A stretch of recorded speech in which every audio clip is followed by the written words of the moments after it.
picture can be worth 1,000 words, but in this case, a picture can be easily worth $1,000. Bill shock is an increasing issue amongst young adults travelling overseas, as global data roaming charges strike. ACCAN said that for every one photo upload to Facebook, it will cost you $40.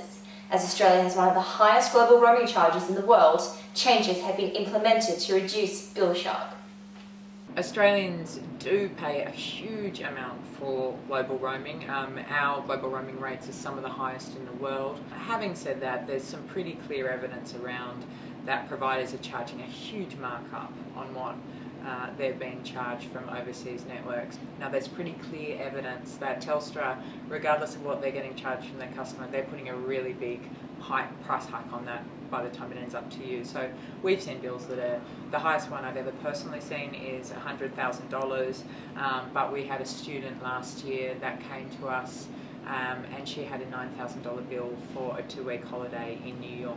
You can get a smartphone and you know, it's what one of my colleagues refers to as a loaded gun of credit, because there's absolutely no limit to how much of a bill or credit you can run up. Carla Montfort's gap year turned out to be a disaster due to global roaming charges.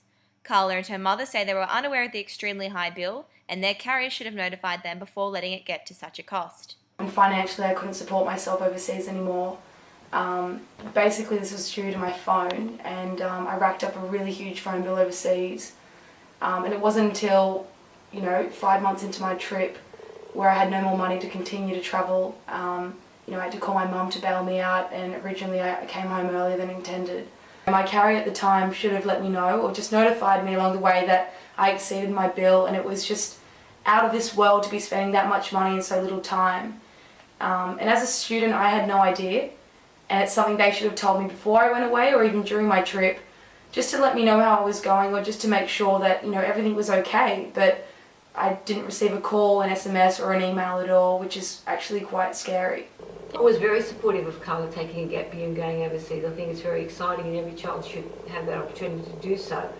What disappointed me, and I was very dismayed, was with the phone carrier who we had been loyal customers with for years, didn't have the decency or the courtesy to let us know when her phone bill was getting excessively high.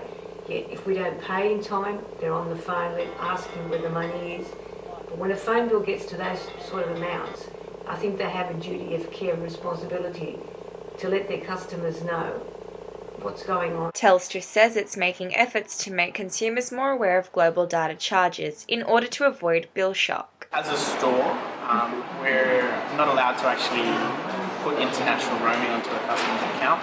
There is a specific department within Telstra that does that, so there's one number, one direct number, just to speak to someone in regards to international roaming. The good news for people that travel overseas regularly is that the Minister, Senator Conroy, has ordered the regulator, which is the Australian Communications and Media Authority, to put in place what's known as a standard, so that when customers are travelling overseas, especially young people who are in their gap year, as soon as they land in a new country and switch on their smartphone, they'll get a text message or two telling them exactly what the call rates are, exactly how much it costs to use data in the country that they've arrived in, and links back to websites or extra information if people want to check and make sure they don't get a high global roaming bill. The TIO receives about 200,000 complaints a year from unhappy telecommunications customers.